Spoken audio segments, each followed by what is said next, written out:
Sahara desert मौत का दूसरा नाम, जहां 1994 में एक शख्स मैराथन दौड़ते हुए 134 लोगों के बीच से अचानक गायब हो जाता है। ना उसकी लाश मिलती है, ना कोई निशान। फिर 9 दिन बाद वो सरहद पार एक अनजान जगह से नमूदार होता है।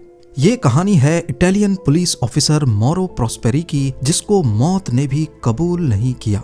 ज़ेम टीवी की वीडियोस में एक बार फिर से खुशामदीद। नाजरीन, ये दिल दहला देने वाली दास्तान इटली से ताल्लुक रखने वाले मौरो प्रॉस्पेरी नामी एक पुलिस ऑफिसर की है, जिनको पेंटाथलॉन का काफी शौक था। ये एक ऐसा स्पोर्ट है जो इंसान को तलवारबाजी, swimming, horse riding, pistol shooting और रनिंग जैसी स्किल्स का माहिर बना देता है।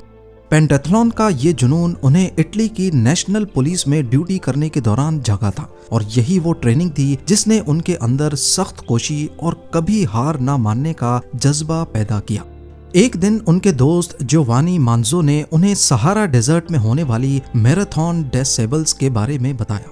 ये दुनिया की मुश्किल तरीन रेसेस में से एक शुमार की जाती है। इस रेस की दहशत का अंदाजा इस बात से लगाएं कि इसमें ना सिर्फ 251 किलोमीटर का फासला अकेले तय करना होता है, बल्कि ये कारनामा अंजाम देने के लिए सिर्फ 7 दिन का वक्त होता है।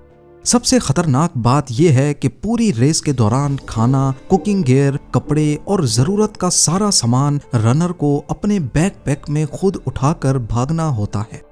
इंतजामिया हर चेक पॉइंट पर सिर्फ पानी देती है और कुछ केसेस में रात को सर छुपाने के लिए टेंट। मौरो प्रॉस्पेरी और उनके दोस्त मांजो दोनों ने इस रेस में हिस्सा लेने का फैसला कर लिया और ट्रेनिंग के तौर पर रोजाना 40 किलोमीटर भागने और वाटर इनटेक कम करने की प्रैक्टिस शुरू कर दी। 10 अप्रैल 1994 को जब प्रॉस्पेरी 38 इयर्स के थे, मोरक्को की एक दूर दराज बस्ती फूम जिगिट से इस अल्ट्रा मैराथन का आगाज हुआ। ये साउथ ईस्टर्न मोरक्को के टाटा प्रोविंस का वो इलाका है जहां सहरा अपनी पूरी हैबत के साथ शुरू होता है। इस अल्ट्रा मैराथन रेस में प्रॉस्पेरी और मांजो समेत टोटल 134 कॉम्पिटिटर्स थे। पहले 3 दिन उम्मीद के मुताबिक गुजरे। दोनों ने मिलकर 96 किलोमीटर का फासला कामयाबी से तय कर लिया। रास्ता इंतहाई मुश्किल था। कहीं नमक की झीलों की सख्त सतह थी, तो कहीं पथरीली चट्टानें और आंख ओझल कर देने वाले रेत के टीले। वो रोजाना सुबह सवेरे ठंडे वक्त में भागना शुरू करते। सहरा इतना वसी था कि हर पार्टिसिपेंट एक दूसरे से दूर हो जाता और पूरी तरह अकेला ही दौड़ता। रूल ये था कि रास्ता खुद ढूंढना है और अगले चेक पॉइंट तक पहुंचना है। हर किसी के पास सर्वाइवल किट थी, जिसमें कंपास और गुम हो जाने की सूरत में एक सिग्नल देने वाली फ्लेयर गन भी मौजूद थी। इस रेस की टोटल 6 स्टेजेस थी। 14 अप्रैल 1994 को प्रॉस्पेरी और उसका दोस्त 4th स्टेज में दाखिल हो चुके थे। ये इस अल्ट्रा मैराथन का सबसे लंबा और इंतहाई मुश्किल मरहला था, क्योंकि इसमें 85 किलोमीटर का फासला सिर्फ 2 दिन में पूरा करना था। दोपहर का वक्त था, सूरज आग बरसा रहा था और टेम्परेचर 46 डिग्री सेल्सियस तक पहुंच चुका था। प्रॉस्पेरी ने अपनी रफ्तार बढ़ाई और अपने दोस्त मांजो को पीछे छोड़कर अकेला ही आगे निकल पड़ा। उस पॉइंट पे प्रॉस्पेरी ने अपने सामने एक डस्ट डेविल बनता हुआ देखा और कुछ ही लम्हे बाद उसके सामने से तेज हवा चलना शुरू हो गई। 32 किलोमीटर भागने के बाद जब हवा का जोर बढ़ा, तो प्रॉस्पेरी ने थोड़ा रास्ता बदला और एक सैंड ड्यून के ऊपर चढ़ गए ताकि हवा के सीधे रुख से बच सकें। मगर ये हवाएं अब एक खौफनाक सैंड स्टॉर्म की शक्ल इख्तियार कर चुकी थीं। इस कंडीशन के दौरान प्रॉस्पेरी ने सोचा कि अगर वो रुक गए तो रेत के तूफान में जिंदा दफन हो जाएंगे। वो तूफान के बीच में ही भागते रहे। उन्हें लगा कि वो ट्रेल मार्किंग्स देख रहे हैं, मगर दरअसल वो सिर्फ उनका वहम था। कुछ ही देर में निशानियां गायब हो गईं और वो रेस के बाकी लोगों से मीलों दूर निकल गए। शाम ढलने लगी, अंधेरा करीब आ गया, मगर कोई चेक पॉइंट नजर नहीं आया। तब प्रॉस्पेरी को एहसास हुआ कि वो पूरी तरह गुम हो चुके हैं। तूफान की वजह से उनकी स्किन लाल पड़ चुकी थी, नाक से खून बह रहा था और मुसलसल रेत सांस के जरिए अंदर जाने की वजह से उनका गला सूजकर कांटा बन चुका था। मायूस होकर उन्होंने वो रात एक झाड़ी के किनारे गुजारी, अपना मुंह टॉवल से ढका और इस उम्मीद में सो गए कि शायद कल का सूरज कोई नई राह दिखाएगा। 5वें दिन की सुबह का मौसम काफी बेहतर था। प्रॉस्पेरी अगले 4 घंटे तक मुसलसल भागते रहे। जब वो एक बहुत बड़े रेत के टीले पर चढ़े और चारों तरफ नजर दौड़ाई तो उनके होश ही उड़ गए। ना कोई रास्ता, ना कोई निशान। जहां तक नजर जा रही थी सिर्फ रेत के टीले ही टीले थे। इस वक्त तक प्रॉस्पेरी का पानी खत्म होने के करीब था। हाइड्रेशन बरकरार रखने के लिए उनके पास सिर्फ एक ही ऑप्शन बचा था। मजबूरन उन्होंने अपना ही वेस्ट लिक्विड रिसाइकल करके पीना शुरू कर दिया।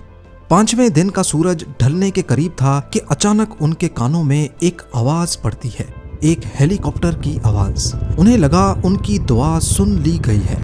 प्रॉस्पेरी ने बिना वक्त जाया किए अपनी फ्लेयर गन निकाली और पायलट की तवज्जो हासिल करने के लिए सिग्नल फायर किया। मगर शायद कुदरत को कुछ और ही मंजूर था। सूरज की ढलती हुई रोशनी इतनी तेज थी कि फ्लेयर की चमक उसमें दब कर रह गई। पायलट ने उन्हें नहीं देखा और हेलीकॉप्टर आंखों से ओझल हो गया। प्रॉस्पेरी एक बार फिर मौत के उस खामोश समंदर में अकेले रह गए थे। उन्हें एहसास हो चुका था कि अब कोई उन्हें ढूंढने नहीं आएगा। अब ये जंग उनकी अपनी हिम्मत और सहारा के बेरहम मौसम के दरमियान थी। छठे दिन कई घंटे तपती धूप में चलने के बाद उन्हें दूर होराइजन पर एक पुरानी और खस्ता हाल इमारत नजर आई। ये एक पुरानी मजार थी जो सदियों से खाली पड़ी थी। प्रॉस्पेरी की जान में जान आई क्योंकि उन्हें लगा कि शायद यहाँ कोई लोकल लोग मिल जाएंगे या कोई पानी का कुआं होगा। लेकिन जब वो लड़खड़ाते कदमों के साथ अंदर दाखिल हुए तो वहाँ कोई जिंदा इंसान नहीं था, बल्कि सिर्फ एक पुरानी कब्र थी जहां खामोशी ने उनका इस्तकबाल किया। प्रॉस्पेरी ने हिम्मत नहीं हारी। उन्होंने अपने बैकपैक से इटली का छोटा सा झंडा निकाला और मजार की छत पर लगा दिया, इस उम्मीद में कि शायद कोई गुजरता हुआ तैयारा इसे देख लेगा। लेकिन असली मसला भूख और प्यास का था। उनका जिस्म सूख कर कांटा हो चुका था। तभी उनकी नजर मजार की छत पर लटके हुए चमगादड़ों पर पड़ी। जिंदा रहने की जिद्दोजहद इंसान से क्या कुछ नहीं करवाती। प्रॉस्पेरी ने उन चमगादड़ों को पकड़ा, अपनी पॉकेट नाइफ से उनकी गर्दनें काटी और उनका गर्म खून पीने लगे ताकि अपने जिस्म की नमी को बरकरार रख सके। अगले कुछ दिनों तक उनका गुजारा सिर्फ इन्हीं चमगादड़ों, रास्ते में मिलने वाली छिपकलियों और छोटे मोटे कीड़े मकोड़ों पर था। इतने में उनको बहुत दूर एक हवाई जहाज दिखा। पायलट की अटेंशन पाने के लिए उनके पास आग लगाने के लिए भी कुछ नहीं बचा था। मजबूरन उन्होंने अपना बैकपैक ही जला डाला, पर किस्मत को कुछ और ही मंजूर था। जो धुआं उठा वो सहारा की तेज हवाओं में फौरन फैल गया और इस बार भी पायलट उनको नहीं देख सके। सहारा में आज उनका 7वां दिन था। डूबता हुआ सूरज और तन्हाई उनकी जहनी सलाहियत को खत्म कर रही थी। उन्हें यकीन हो गया था कि वो यहाँ से जिंदा नहीं निकल पाएंगे। यही वो पॉइंट था जब उनके जहन में एक खौफनाक आइडिया आया। वो अपनी मौत के लिए ज्यादा वेट नहीं करना चाहते थे। उन्होंने एक कोयले की मदद से अपनी फैमिली के नाम फेयरवेल मैसेज लिखा और मौत को गले लगाने के लिए अपनी कलाई की नसें ही काट डाली।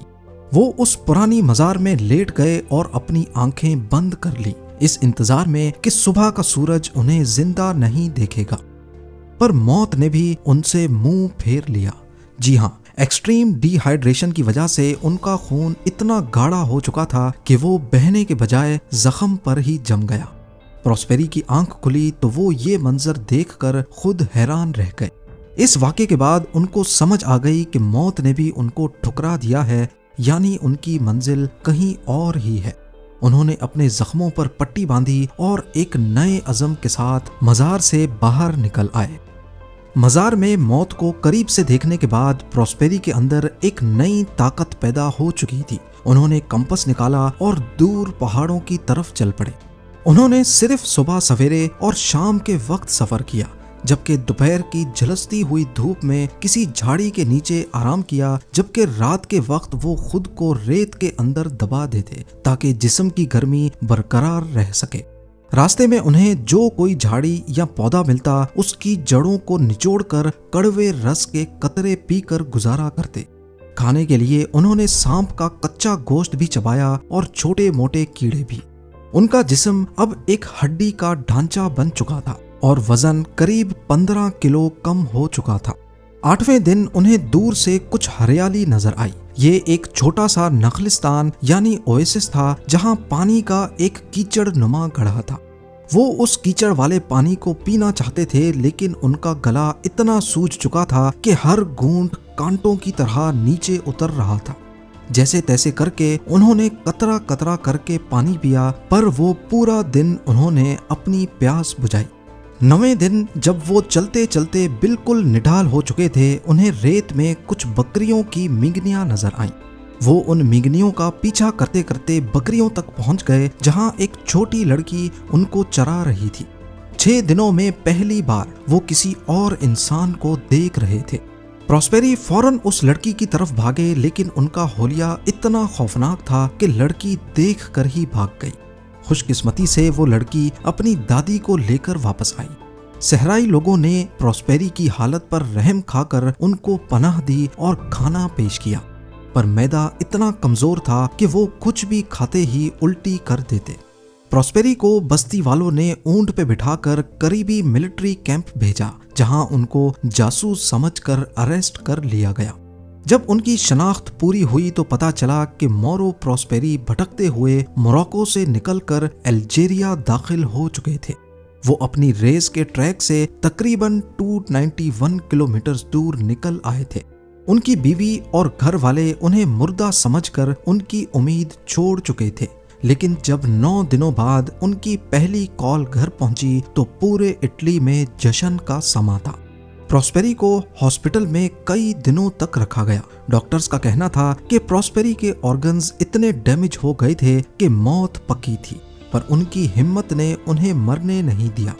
हैरत की बात यह है कि इतने खौफनाक तजर्बे के बाद भी प्रॉस्पेरी का सहारा से इश्क खत्म नहीं हुआ। उन्होंने बाद में 6 बार मजीद इस रेस में हिस्सा लिया और एक मर्तबा तो 13th पोजीशन भी हासिल की। आज मोरो प्रॉस्पेरी 70 बरस के हो चुके हैं, मगर उनका जुनून आज भी वैसा ही है। वो कहते हैं कि जिस सहारा ने उनकी जान लेनी चाहिए थी, उसी सहारा ने उन्हें जिंदगी का असली मतलब सिखाया। उम्मीद है जेम टीवी की ये वीडियो भी आप लोग भरपूर लाइक और शेयर करेंगे। आप लोगों के प्यार भरे कमेंट्स का बेहद शुक्रिया। मिलते हैं अगली शानदार वीडियो में।